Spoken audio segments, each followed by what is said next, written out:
So guys, very quickly, we are going to talk about what exactly SD-WAN is about, how SD-WAN transferred into SASE, what exactly has happened in the market, and then we will talk about the zero trust SD-WAN, right?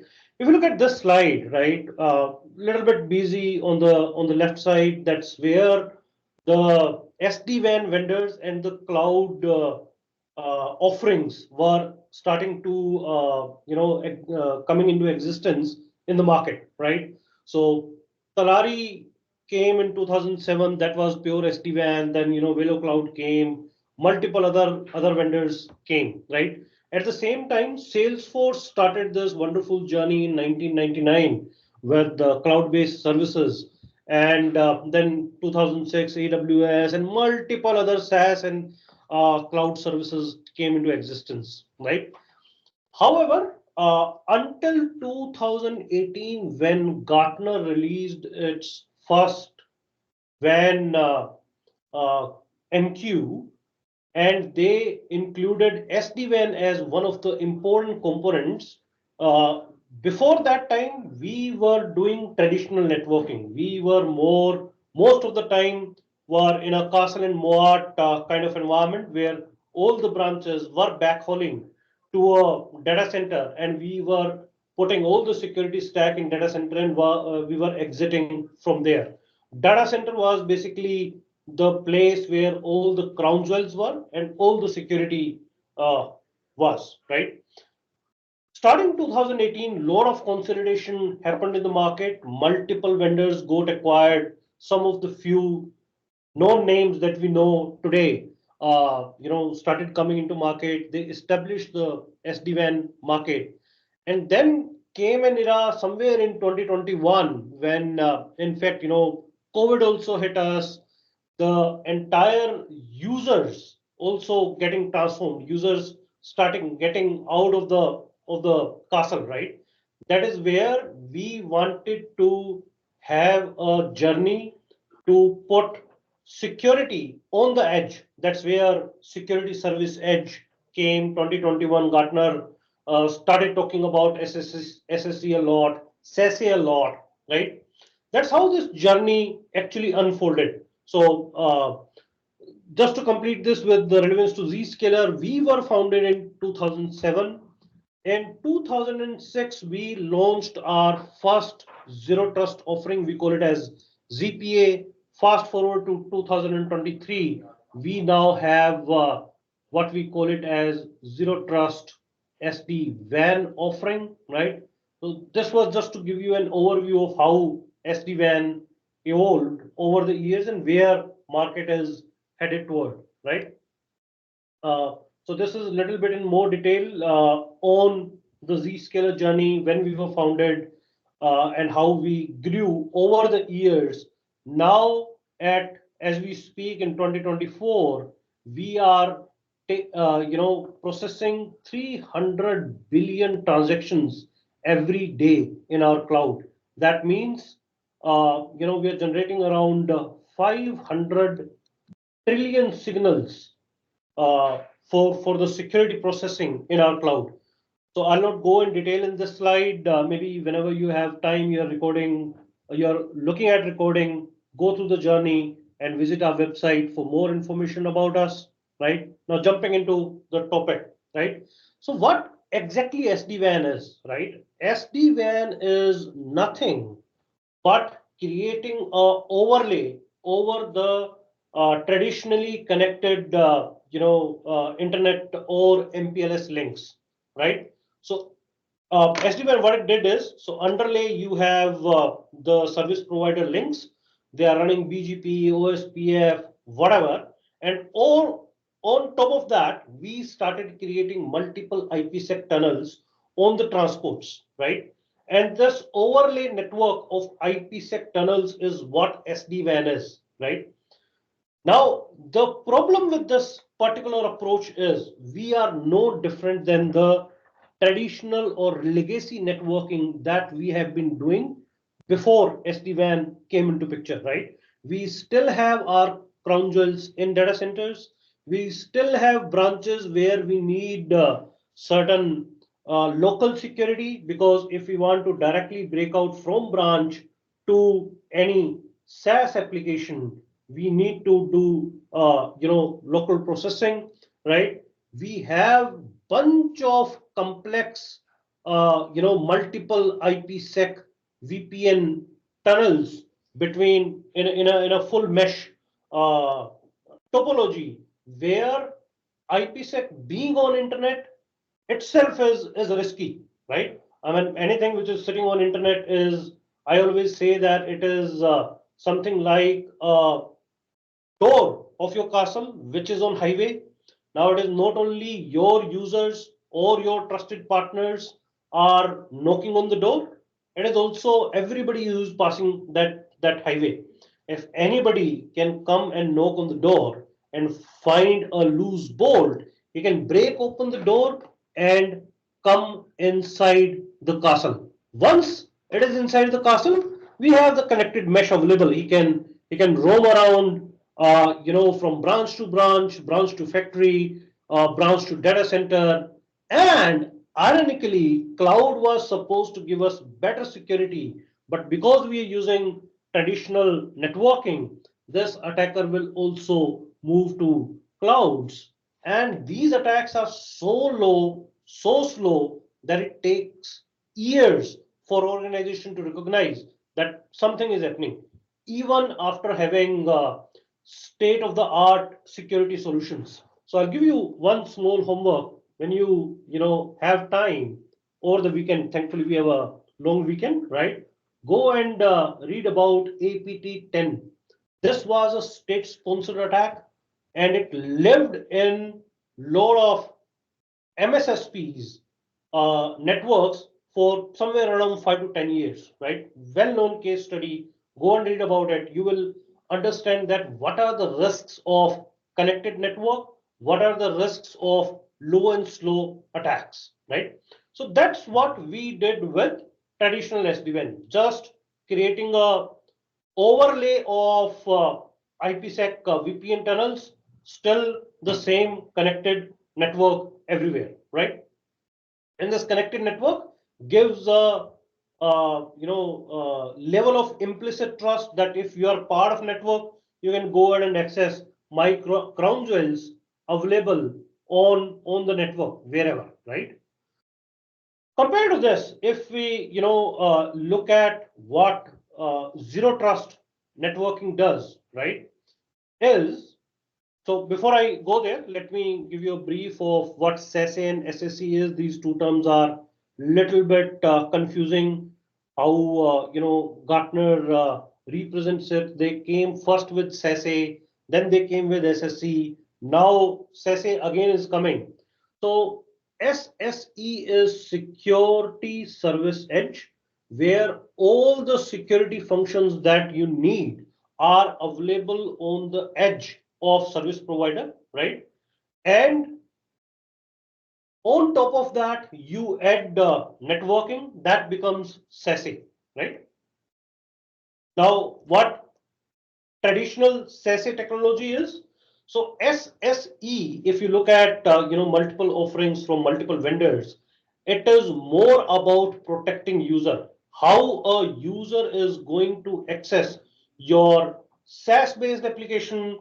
Some of the vendors do provide ability to connect to your private applications also over traditional IPsec-based or VPN-based technology, but that is more into users only, right? Another key thing with SASE is that on top of that SSE offering, you're just putting SD-WAN layer, right? Which basically gives you implicit trust, where traffic flows based on the routing mechanism that whatever SD-WAN chooses, right? While zero trust SD-WAN or zero trust SASE is a completely different terminology. What we do is any device, right? Be it IoT or OT, any business to business transaction, any workload traffic, and obviously any user traffic comes to a switchboard. That switchboard is the zero trust exchange, and we allow all the communication between the connected entities, right? So the zero trust SASE is essentially a uniform policy engine which is not limited to just users, right? And it allows only explicitly authorized connections. No more trusting the source network from where request is coming. No more trusting the destination network where request is going. That's what zero trust SASE is. Moving forward, how exactly we do it is, so we already have this users offering which we launched in 2006. We were doing cloud security for internet and SaaS applications since 2008 when we started providing the cloud-based secure web gateway, right? So all the users come and connect to Zero Trust Exchange, the Zscaler cloud present in 150 data centers across globe. We essentially establish what is the risk on per transaction based on AI powered risk engine, which is not only based on user identity, which is not only based on MFA, but we take multiple factors into account in establishing the risk factor involved when that particular transaction is happening. And then we allow this user to talk to internet or SaaS using the secure web gateway or the true proxy architecture that we have. And any private applications, be it in cloud, be it in data centers, they come and establish a on demand inside out tunnel to Zscaler Zero Trust Exchange, and then we stitch the user connection. And suppose this user is accessing an app in data center, we stitch these two tunnels together. Once the risk is established, there is no risk. You allow that particular transaction to happen. We stitch these two connections together, and a user is able to access applications.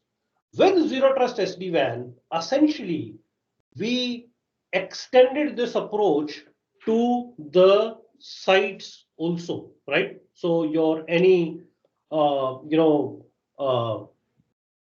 device, headless device, servers, workloads, shared machines, right? Your engineer stations, operator stations, any IoT or OT, or any app that is communicating anywhere in data centers, cloud, or internet, that also goes via a zero trust SD-WAN offering, right?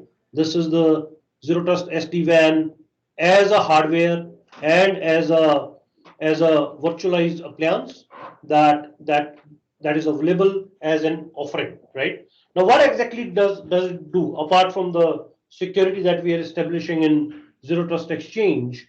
Is that it breaks the traditional implicit trust-based network boundaries, right? Now, all your branches are island on their own. The network that you've defined below the Z connector or zero trust SD-WAN solution is not at all visible even in another factory or branch or in data center and vice versa. Data center networks are also not visible at branch, right? The moment we create these islands which are totally invisible, right, reduces the complete lateral threat movement space that otherwise exists in this traditional SD-WAN or connected branches scenario, right? So one, we are reducing the lateral threat movement. We are preventing something like ransomware attacks, right? We are also removing the attack surface, which is basically created by the something like IPsec tunnels being open on internet, because now you are initiating only inside out connection, that too only to zero trust exchange via the Z connector, right? So the attack surface also reduces, and we also remove the networking complexity. Now you don't have to worry about what is the subnet that I need to give to this branch or this branch or this branch. You don't have to worry about the routing protocols, right? You don't actually need firewalls to do security locally on each and every branch, right? That's the simplicity that we are talking about, right? So to summarize, it is more secure, it is simpler management, right? That's what zero trust SD-WAN is, right? So we have multiple ways of deploying this. We can exist as a single arm mode where you use something like PBRs, policy-based routing, to send specific traffic to Z connector, right? And then this Z connector connects to zero trust exchange and the connection happens. This is where you would essentially start your journey. So if you have existing branches without doing a disruption completely on that branch or that factory, you deploy us as single arm mode, right? Where we come sit in parallel to your existing infrastructure. You enable, zero trust based connectivities between the different entities communicating to each other. And once you are successful in this, in the existing branches, you go and deploy us as inline appliances where the ISP connections itself terminate on the SD-WAN boxes, right? Everything else remains same. When we are working inline, we would also provide something like DHCP and DNS services. Here, DNS is a little bit different. I'll when I jump onto whiteboard, I'll show you how exactly this zero trust connectivity works. So we don't actually expose your yellow pages, which contains all the information about where your crown jewel lives. We don't expose that on the users or on the branches. That information remains within the data center, and only the connector that is available in data center would have visibility to it. So I'll come to that. But this is what we do when we are putting the Z connectors in inline mode. So DHCP, DNS, basically complete DDI services would be taken care by this, simplifying your entire branch design, right? So multiple use cases that we can solve. One, definitely get rid of, sorry, get rid of all your site-to-site VPNs that you are creating today. That site-to-site VPN could be because of traditional, SD-WAN that you have already deployed or you are planning to deploy, or it could also be site-to-site VPN between two businesses, right? So you might be having certain B2B transaction with another entity, right? That entity could be your own line of business in a parent company, or it could be a different company altogether. So all those site-to-site VPNs can completely go off, right? Your any merger and acquisition activity today, if we have to do merger and acquisition, it means we have to integrate the network of acquired entity and the parent entity, which means there could be IP overlaps, which means that ADA of both entities have to come under a single forest. All those nuances, right? We remove all those nuances because on the acquired side, you just need this Z connector. The underlying network is irrelevant. That is nowhere needed, nowhere visible in your own branches or own data centers. You have Z connectors already with you, and we just enable the secure connectivity between acquired site and the existing vendor existing company sites, right? Another key use case which most of the our manufacturing customers are today driving with us is how do we secure OT connectivity. The challenge with OT is all the OT devices are headless devices. You can't put an agent into it, right? Now, since you can't put an agent, it is very difficult to establish the traditional, uh, you know, client-based VPNs that other vendors do to their SASE offering. You just put this Z connector, and then this Z connector would essentially connect the OT devices to the zero trust exchange, where we would do classification, which is essentially this particular use case, where we would do IoT discovery and IoT classification. And based on that classification, you would put a policy that something like, Siemens PLCs can only talk to certain particular SCADA, which is sitting in fourth layer of Industry 4.0 or 3.5 layer of Industry 4.0. SCADA can lie anywhere. It could be in 3, 3.5, 4, depending on OT and IT integration that you're doing. Another key challenge with the OT environment is today, if you have to give any connectivity to your OT devices, to your OEMs or to your vendors, either you have to fly them into the factory and let them work on OT environment, because OT is kind of air gapped from IT network. You don't have any connectivity. Two, you ask one of your employee to log in into something like Zoom or Teams and let vendor access that particular device, and from this device you have access to OT, right? That is also one of the prevalent method. I have seen multiple organizations providing access to vendors, right?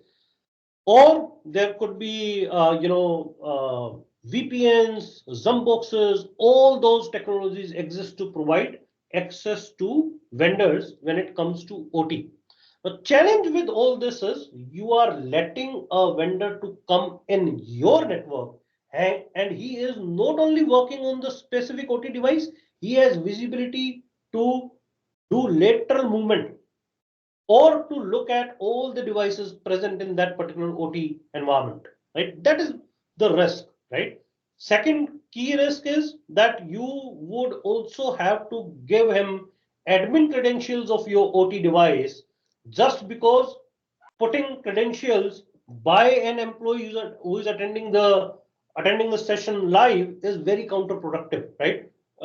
Your vendors would need to keep on logging in and again to do certain activities, right? So you have to provide your OT credentials to your vendor. What in Zero Trust we do is we essentially call it as clientless browser-based access, or PRA, privileged remote access, where any OT device which is exposing the control panel on something like HTTP, SSH, VNC, RDP kind of protocols, you can allow them just in time zero trust based connectivity to your OT environment without actually exposing it on any VPN, right? And do credential stuffing also. The vendor would authenticate with the ID that is registered with yourself. Once he is authenticated, he will simply click on icon of the OT that you have allowed him to access for certain duration. Moment he clicks in, he would get an SSH. Credentials would already be fed in by the zero trust exchange, and he will be able to work on that OT device for duration you have allowed him. And you can also view the session, because we do session recording also, to understand what exactly did he do in that session. So this is another very important use case that we are seeing multiple manufacturing organizations, pharma organizations are using with us in India as well as outside India. So one of the largest steel manufacturer in India has created a complete remote operations center in one city, from where they are basically monitoring all the factories, and not only monitoring, all their engineer stations which used to sit in individual factories are now getting replicated into the remote operation center out of one particular city in in a state in India, right? So they are also able to work on those OT environments from engineer stations available within India for all the factories across globe, right? So this is one of the prominent use case. So let me take a pause here. We have introduced you to how SD-WAN journey went. We introduced you to the challenges of SD-WAN. We talked about how zero trust SD-WAN should look like and how Zscaler provides zero trust SD-WAN solution. In fact, as of today, we are the only vendor which provide zero trust SD-WAN, as we did with ZPA in 2016 or 2006, and as we did with the secure web gateway in 2008 when we started this company. So today we are only company providing zero trust SD-WAN, right? So all these facets of SD-WAN, zero trust SD-WAN we have seen. I'll take a quick pause here and I'll switch to whiteboard to explain you a little bit more nitty-gritties of the traditional SD-WAN and how exactly we work at network layer so that you have more visibility into the traffic flow. You can make more sense out of it, more technical knowledge. So meanwhile, I switch to whiteboard. I would request Vikas, if we have any questions, I can answer those questions. Yeah, I think we can take some questions now. So, guys, if you want to ask any question, please raise your hand and I will unmute you. So, first question is coming from Mr. Abhishek Mathur from Mumbai. Abhishek, bhai, go ahead, please. Yeah, thanks, Vikas, and thanks, Manoj. Very good insight. Uh, you spoke about the OT environment, and I come from a company which is a manufacturing company. But Mhm, most of the environments, when it comes to OT, the refresh life cycle is pretty long, unlike IT environments. And mhm. many environments are built on the Purdue model, the older one, and Yep. ho- and especially with the air gap. You spoke about the air gap. Mhm, I There's a feel that it doesn't work anymore with the cloud adoption across the industrial value chain. If you look at from the perspective, it's getting really small, or it doesn't work in that way. So how is the Zscaler integrate the situation there where the environments are really old, obsolete, SCADAs and ICS environments, and how do you? mhm. But the risk remain to be really high. Yeah. So Abhishek, good question. Quick answer to this is that you don't have to change anything on the OT side, right? We sit as a connector between your OT and IT environment, right? And the connector being on routing layer would automatically provide zero trust connectivity, right? The one key thing that this connector also does is IoT discovery. Since all the traffic is passing through this connector in between, we look at the kind of, the packet size, the kind of traffic pattern, and using AI and ML, we establish what exactly that device is, right? And we classify that device based on that device classification. Then you can put policies that this is a very long very old ICS system running on Windows XP, and it is talking to any specific SCADA or any controller sitting in IT network. Allow only this particular communication, right? Okay. So unlike firewall, that connectivity would be on zero trust. I'll explain you packet flow of zero trust. You would be Yeah. able to understand it better. So does it need to communicate with the OT protocols as well? The which are not they're different, right? No, so we don't work on the OT protocol layer. OT protocol layers like Modbus and all are more on serial protocols or modified IP packets, right? Yeah. This layer does not work there, right? This sits, if you are familiar with Industry 4.0, Mm-hmm. this Mm-hmm. sits somewhere in 3.5, where IP Okay. layer is available. All right. Because to Okay. communicate to IT or IT network or to internet, you definitely need IP layer. Yeah, Yeah. So that is that's where true. we come and set in. Okay. Thank you very much. Thanks, Great, Abhishek. great question, Abhishek. Let's move to next one. Mr. Murugan, you can unmute yourself and ask your question now. Can you able to hear me? Yes, Mr. Murugan, Thanks, go ahead. Manoj and Vivek. See, how about the API security? I'm coming from a software development house where they have a lot of APIs and everything. Today, API governance and the API security is major concern for them. Does it exchange identify the API traffic and then do the cleaning things? Yes. So see, API security as such is a vast topic, right? What we come and sit in between is giving ability to two entities to talk to each other on zero trust framework, right? While also doing SSL inspection at scale, right?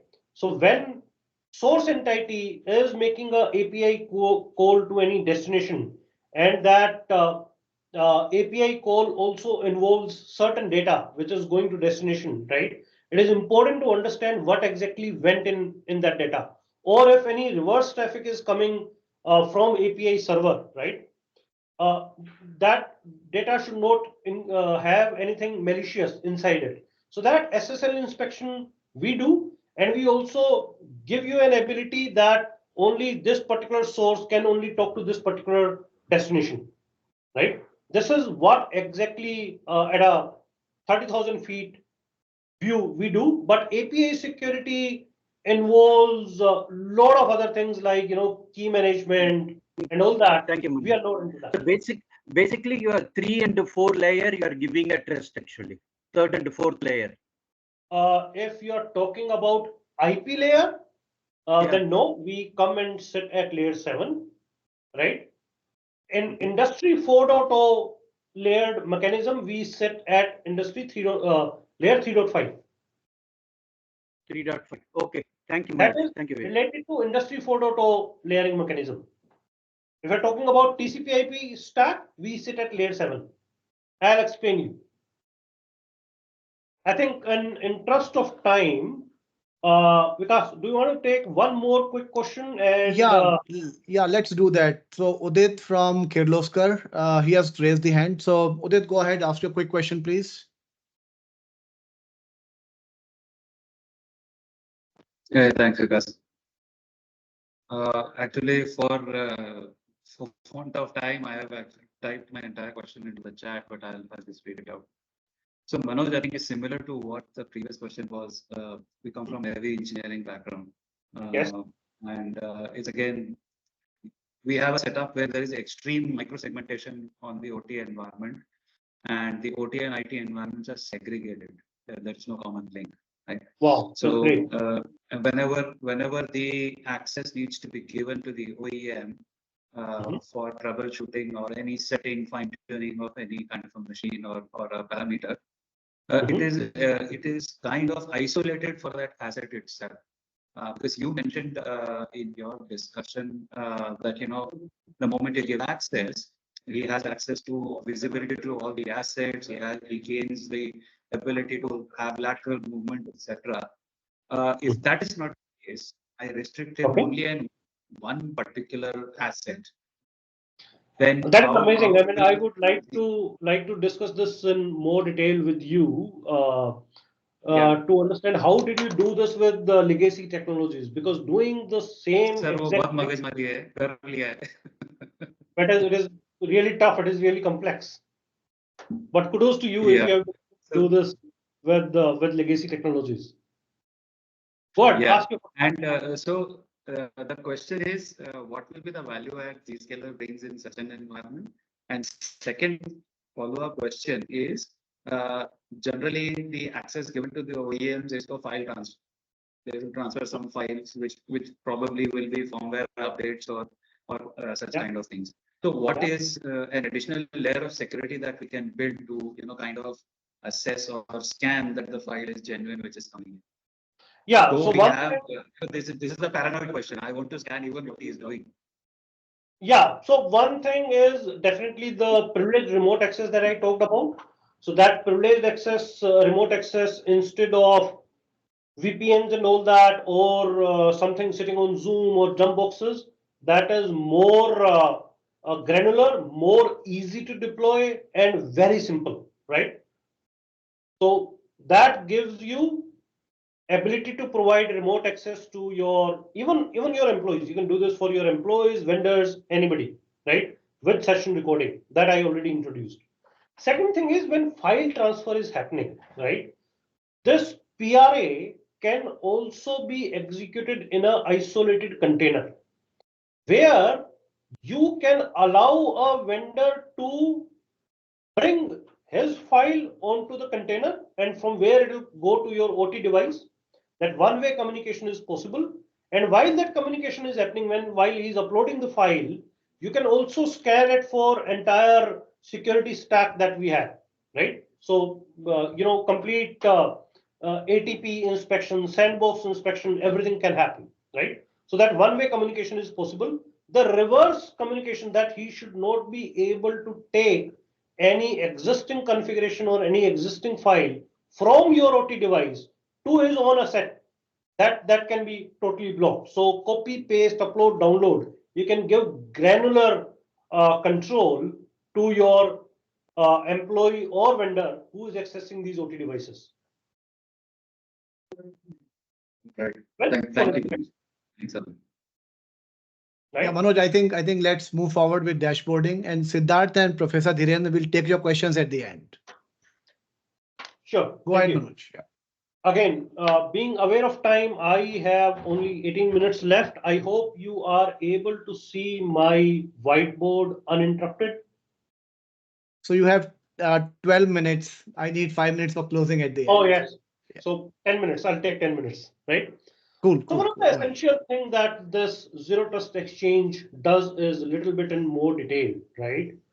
First and foremost thing is that any source, be it users, and users would come with a Zscaler agent present on the system, right? We call it as Zscaler client connector, a very lightweight agent, right? And all the headless devices would essentially come via the zero trust SD-WAN box, what we are calling it as Z connector, right? Now, beauty is that you don't have to, create two different paths for user, for devices. If it is sitting in line, any connection which is going to zero trust exchange, it will automatically identify and it will keep the tunnels separate, right? So what happens is user's connection comes and terminates on zero trust exchange. This is a certificate pinned TLS or DTLS connection, right? Similarly, the branch connector or the Z connector or the SD-WAN box creates the same inside out tunnel and comes and terminates its connection to zero trust exchange. If this user connection is passing via the connector has the ability to bypass this traffic from the tunnel it has created for the headless devices. It is all automated, transparent to you. You don't have to worry about it.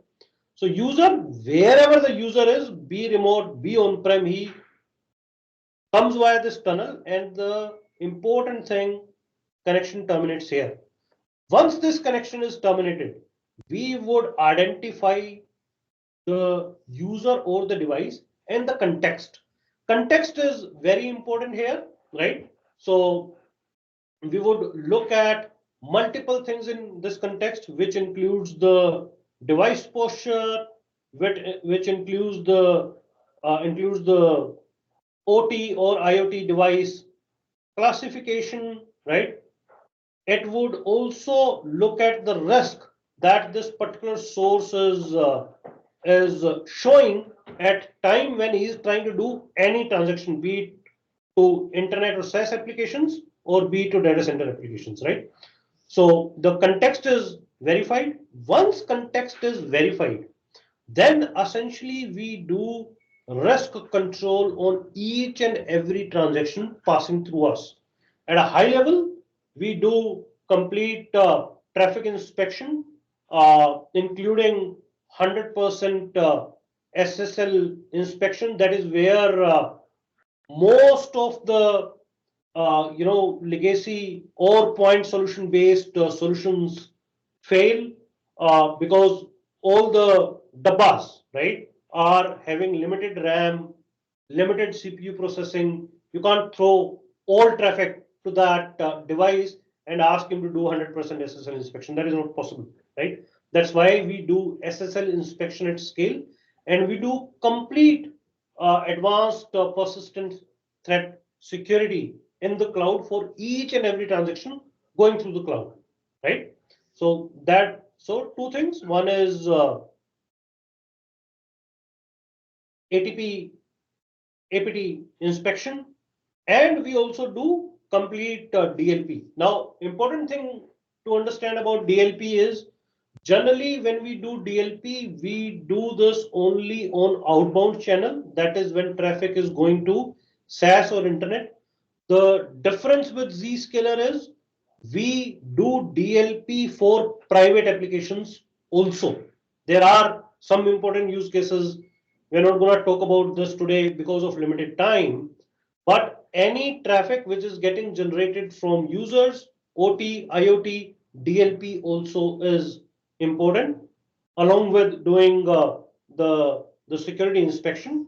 And once the risk is controlled, right, then we enforce the policy that what exactly you want to do with this transaction. Do you want to allow it? Do you want to block it? Do you simply want to caution a user if this is coming from user, or you want to isolate this particular transaction?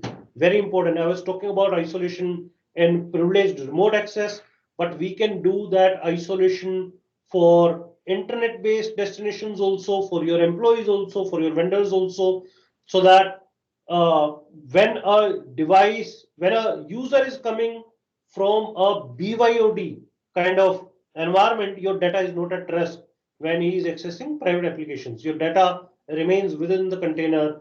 He works on that, and the container is destroyed the moment user logs off, right?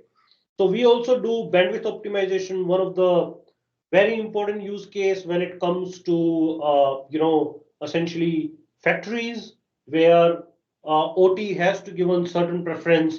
User traffic can take a little bit less precedence depending on the protocol that are interacting. So we do prioritization.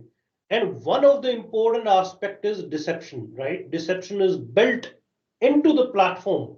And the key use case with deception is to stop attacks beyond zero-day attacks, right? Human generated attacks. Malicious actor sitting on a company owned asset which is all healthy, and that malicious actor is using scripts and the keyboard to launch a very low and slow attack, right? So that is where deception technology comes in. Instead of giving this user, when he is launching something like reconnaissance, instead of giving him access to actual crown jewel, he gets access to fake crown jewel, which appears to be more vulnerable, giving more information. So he engages with the deception agent or the decoy, and the moment he starts this engagement with the deception service, has actual access to internet or SaaS or to private applications is taken off, right? That is what all Zero Trust Exchange does. While doing so, two important things that we have changed here, right? One is since risk is being assessed and handled first, and then policy enforcement is coming, with this paradigm shift, you can make your policies more permissive. Security generally is seen as something which is blocking everything, right? We put controls that no, we will not allow this, we will not allow that because there is some risk. But if we are controlling the risk first and then we are enforcing the policies, so we can be more permissive in granting users access to especially SaaS and internet-based applications, and user experience can be better, right? And doing this for anything, users or headless devices, right? That is what exactly Zero Trust Exchange does. Very quickly, I'll just take one more minute and I'll hand it over to you, Vikas. So what exactly we do when it comes to Zero Trust connections is that think of your data centers where your crown jewels are available. So these are your apps, right? Another key factor in this connection is the Zero Trust Exchange. Now, this Zero Trust Exchange can be in cloud, or we can bring the data path of Zero Trust Exchange into your network also. So if you want to still you want to achieve Zero Trust security, but you want to use MPLS or P2P links, that is also possible, right?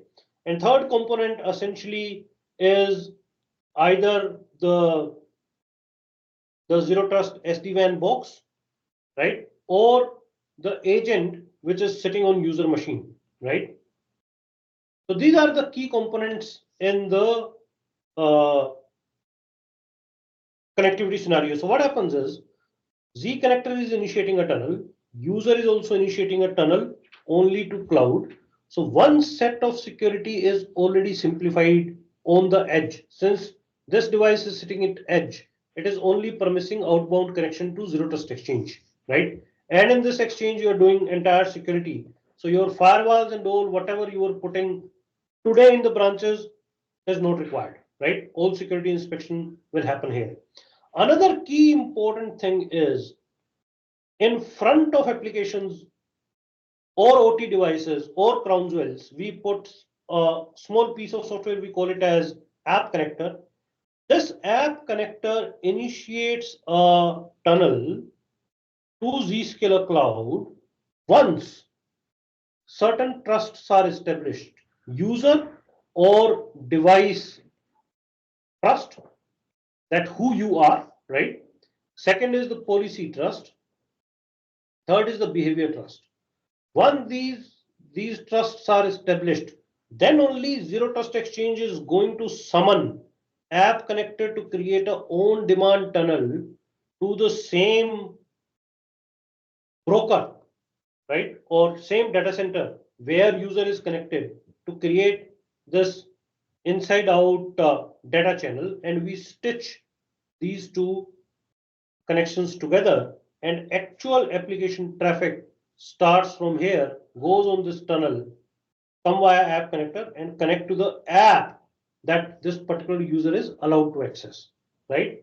While doing so, one of the important thing that we need to do here is the DNS resolution. Suppose this particular app is hr.acme.com, right? So when user launches hr.acme.com on his machine here, the DNS resolution, which has to give IP address, the agent sitting on machine or the Z connector would actually provide a dummy IP to this, which would be 100.65.x.x. Dummy, no netting anywhere. You don't have to put it in any table. This domain of resolution is limited only until here, right? And once traffic lands on this, we would encapsulate that particular traffic in the tunnels.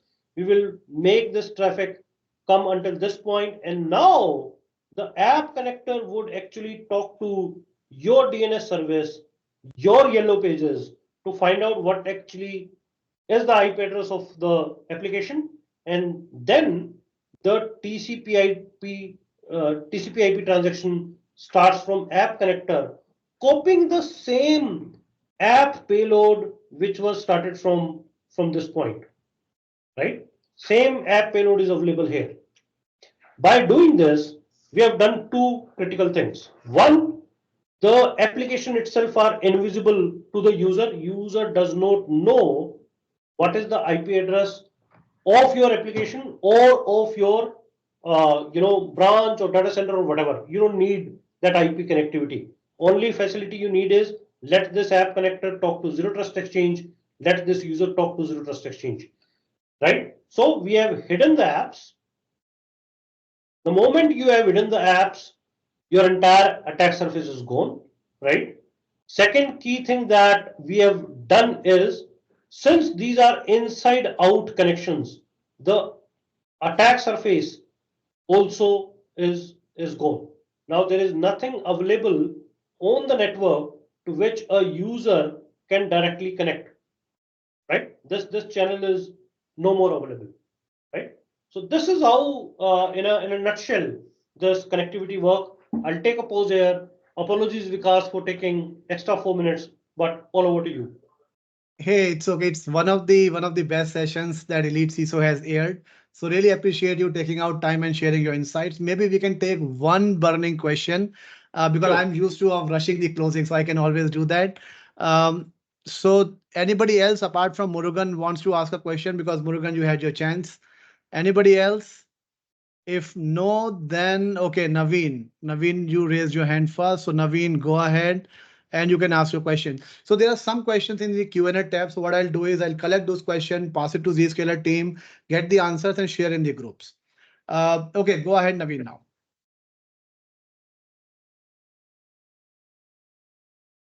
Naveen, go ahead. You have to unmute yourself. Okay, Mr. Murugan, I think you can ask your question. Go ahead, please. Thank you, Vik. Manoj, this zero trust exchange is now becoming a single point of failure. Okay. Is there is any solution for that? Second thing is the zero trust exchange is a appliance form or it's a device? How it? So very good question, Murugan. I don't know if you're still able to see my whiteboard, but one thing is the cloud part is available in 150 data centers across globe. In India, we are talking about 6 DCs. So there is no single point of failure. One. Two, when we are bringing this Zero Trust Exchange on-prem as an appliance for you, we will design it in such a way that multiple uh, of these instances are available in your data center, right? When we at Zscaler design our service, we take care of brownouts, blackouts. So brownout is more of performance impact. The connectors, Z connector and the client connector, have this ability to automatically find out that there is certain performance issue either on the link or on the zero trust exchange or on the private exchange components that are on-prem, and it automatically shifts its connection. So this is brownout. Blackout means my entire data center is down. Out of 6, only 4 data centers are running. Rares, rare happening, but it happens, right? In that case, automatically these connectors would shift to a healthy uh, data center. Third, very important is catastrophic failure, right? In catastrophic failure, I assume that my entire zero trust exchange, including the control plane, is down. What will happen in that case, right? We will continue to provide services from the private service edges that we have deployed. Only restriction would be the control plane is not available, so you cannot define new policies. But otherwise, business as usual will keep on happening. Thank you, Manoj. Manoj, if my on-premise No. So we cannot have further discussion. I'll share Manoj's contact and you can do further discussion later on. It's already 11:59, so I'll have to rush the closing. Thank you very much, everyone, for joining. One of the